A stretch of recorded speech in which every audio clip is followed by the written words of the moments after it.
So our learning goal today says I can graph a function given a specific domain. In other words, they have the domain and they will write it in set notation like how we have been doing. And when we just have certain ones listed in that set, we know it's called a specified or a specific domain. And when we're given a specific domain, that's when we actually have, I want you to circle that, and I want you to put that, that's going to give us a discrete graph, okay? That's going to give us a discrete graph. So when they give us a specific domain, they say, these are the members of the domain. Well, you're going to go have to find the range values that go with those. You're going to put those, you're going to graph those. And if it's discrete, do we connect the points? No, we don't connect the points when it's discrete, do we? So when we're given a specific domain, we're going to substitute each of those domain values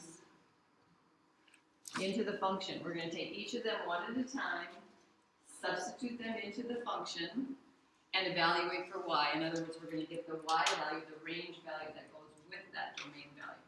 And then we're going to write those as ordered pairs.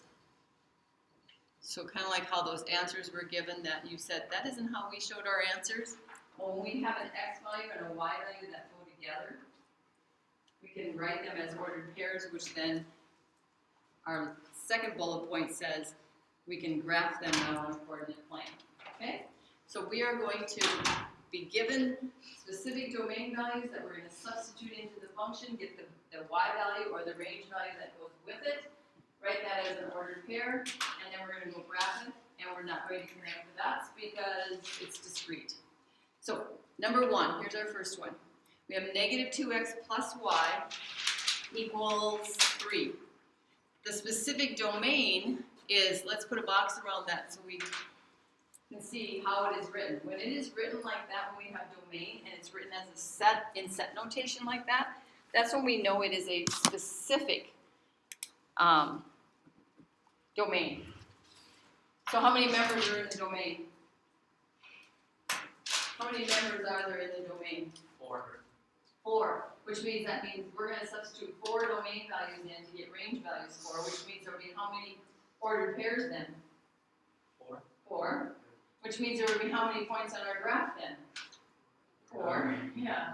All of it should correlate. So first thing we're going to do with our equation is we're going to get the y by itself. We want the y alone so we know what the function rule is. So we don't know what the function rule is until y is by itself. So what could we do to this equation to get y alone? This is back from, no, not divide. Add 2x, okay? We can read addition backwards. What's happening here is we have a negative 2x being added to that y. So to undo that, adding a negative 2x, we add its opposite. So we add 2x to both sides.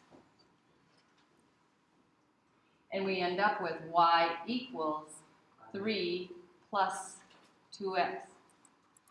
So basically, the function rule now says to get your y's, add 3 to 2 times your x value. So double your x value and add 3 to it. So in other words, we could have these two trade places, and that probably would make more sense. Double the x value, add 3 to it, you will get your y value. So in our table, we have our given x values. I've already started our table for us. You'll have to do your own starts, but in the notes here, I've already started it. So when x is from our domain, we have a negative 5, we have a negative 3, a 1, and a 4. In the next column, that's where we're going to put our function rule. It says take 2x plus 3. So our function rule is going as our column heading, and now we're going to substitute in. So we have 2.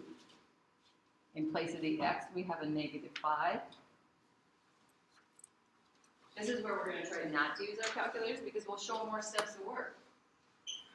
So basically, we're just going to keep going. We're going to say, oh, that is the same as, first we do the multiplying. What's 2 times negative 5? Negative 10. So we have negative 10 plus 3. And negative 10 plus 3 is negative 7. So now we know what our y value is. So you know what? Now we're ready to see how how wide our column needed to be. So we're going to put, this is our Y column now.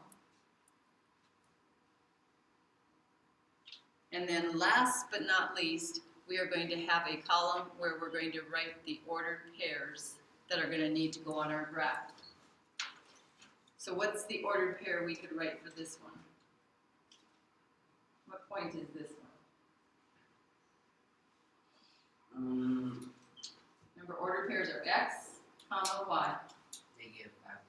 Negative 5, -5, -7. -7. So we have -5, -7.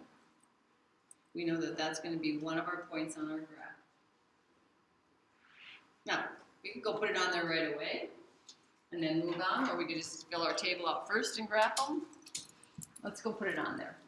So -5, -7 means we got to head to -5 on the x-axis and down 7 on the y-axis.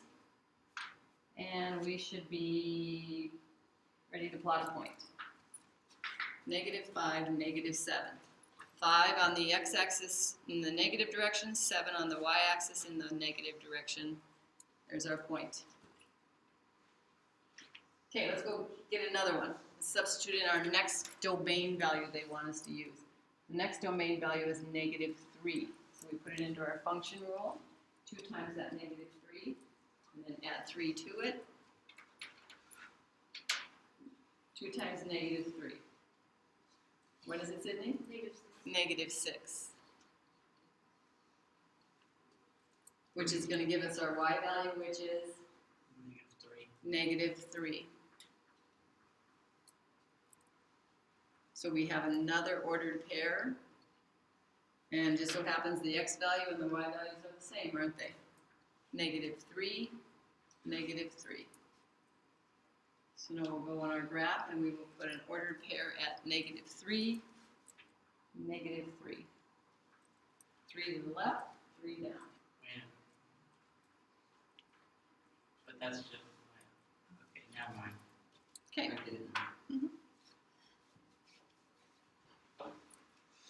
Okay, go ahead and finish the table. Because you know how now. You got this down. Hopefully.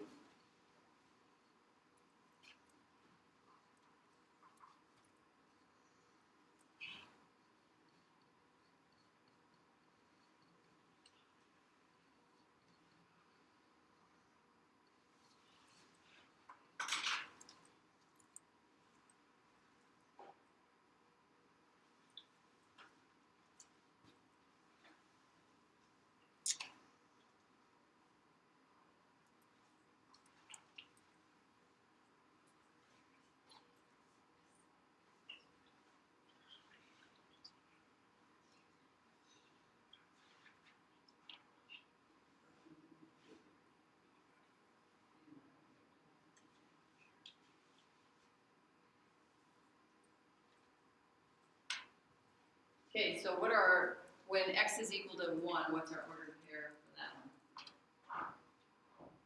Seth, what do you get? When x is 1, what's our ordered pair for that one? What's the ordered pair? Okay, so what's the ordered pair then? Ordered pair, 1, 5. Why was I asking you to answer the question the way I asked you? What was the ordered pair? What's the ordered pair for when x is equal to 4? What do we get for that one, Samuel? Order is x is 4, 11 is y. Okay, so that would be ordered pair 4, 11. Okay, so basically, when I say ordered pair, here's what we should visualize. There's a parentheses going on. So when I say, what ordered pair is there? I'm saying, okay, what are we going to put inside parentheses? We're going to put 4, followed by an 11. Ordered pair 4, 11. X always goes in the first coordinate. Y is always the second coordinate. Adam. What happens if there's no 11? What happens if there's no 11? Oh, you mean on the graph? Then you just have to kind of eyeball where you think it would be. So it's going to be ordered pair 4, 11. So we would go up about what we think would be one more grid line. So it would be about right up here, right? So yeah, sometimes there aren't enough grid lines to support all the points that we have. Are we going to connect those? No. Okay, this is a discrete graph, isn't it? And it's a discrete because why? How are we gonna know when we look at them? How are we gonna know that we have a discrete graph? It's written in set notation like this. It's a set of numbers. These are the only x values that we have. So in other words, there are no x values in between. Okay, so that's why we do not connect it and make it into a continuous graph. Okay, so let's go on to the back side.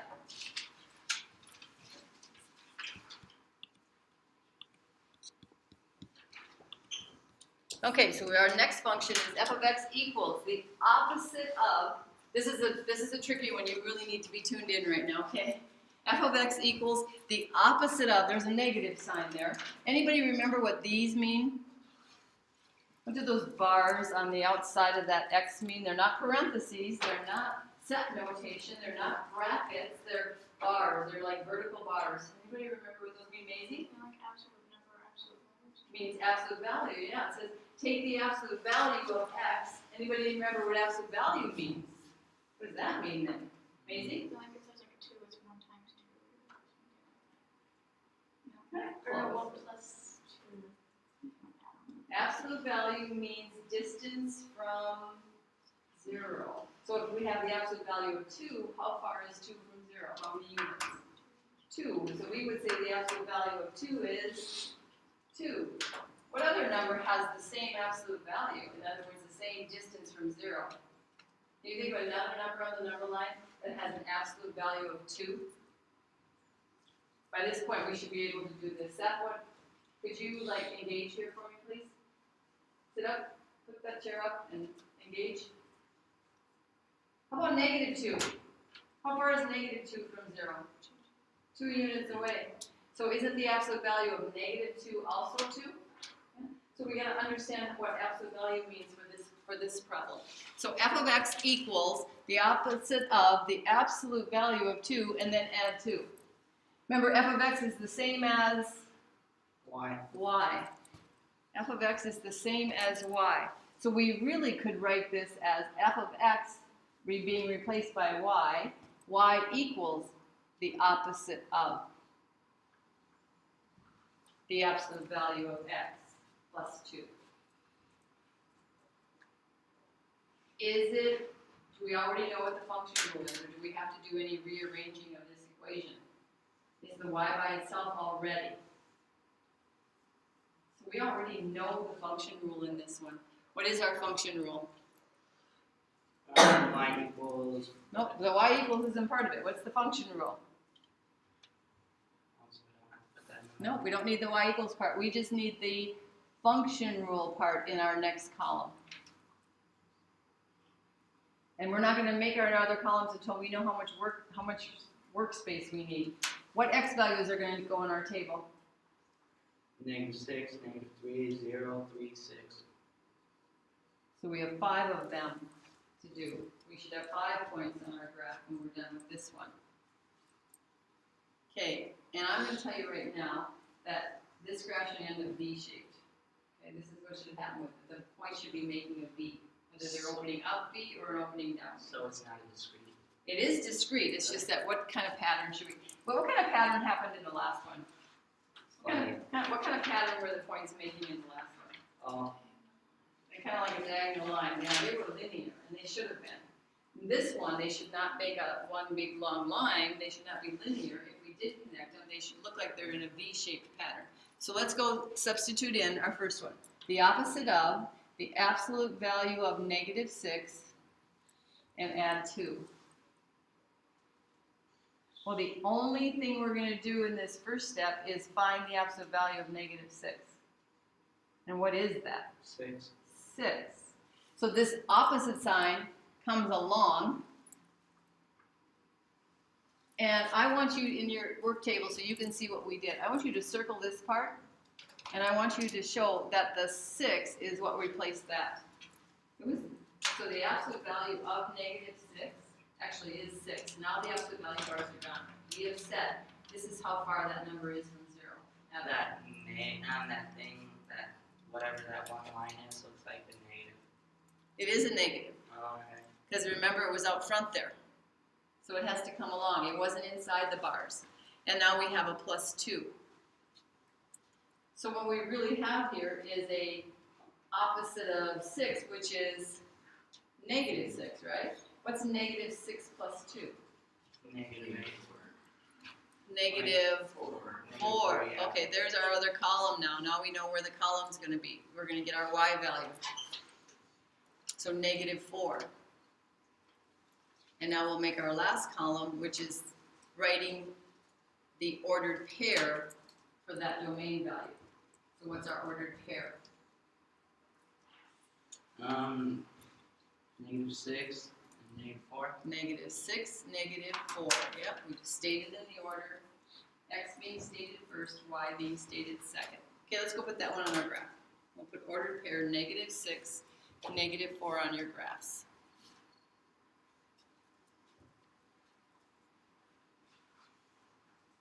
And now we'll go and work the next domain value. The negative sign out front of the absolute value.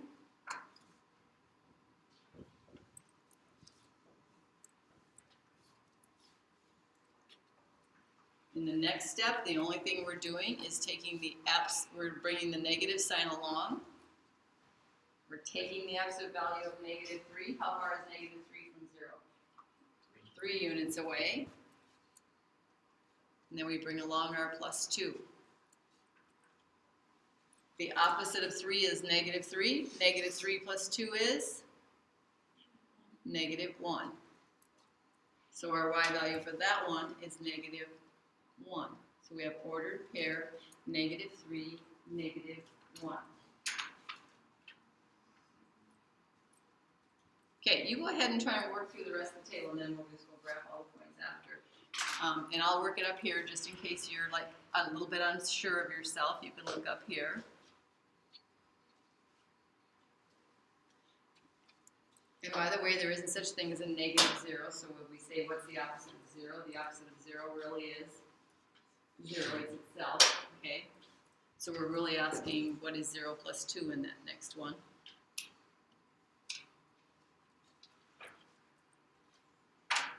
I really don't want to have to walk around and make sure you guys are doing this, so please do it, okay? I want to have the notes filled out for you to use as a guide in case you can't do it on your own.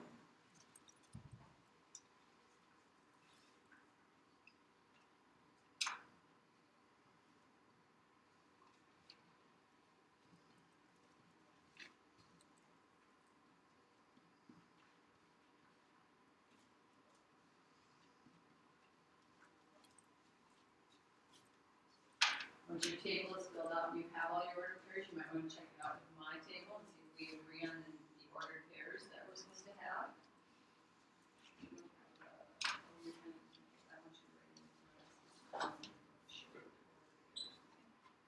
This really shouldn't have a line from it. It should not be a separate column like this. So that you can commas between.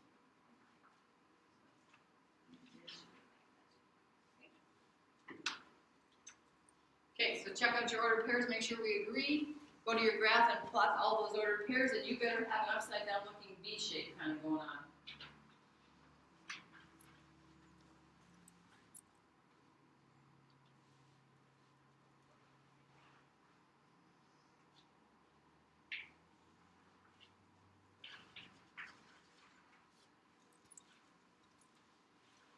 The pattern the point should make on the graph should look like an upside down kind of V.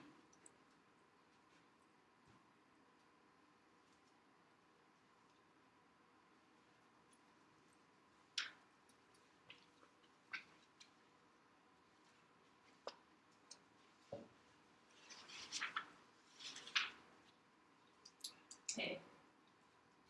You're going to leave your notes out for when you start the homework so that I can check to make sure you did this.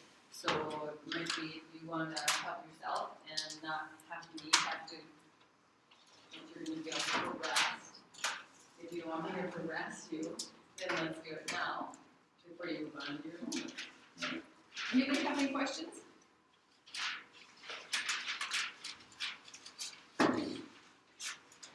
Okay, you need loose leaf to show your work on, to do the work on. The only thing you're gonna do on the graphs handout are the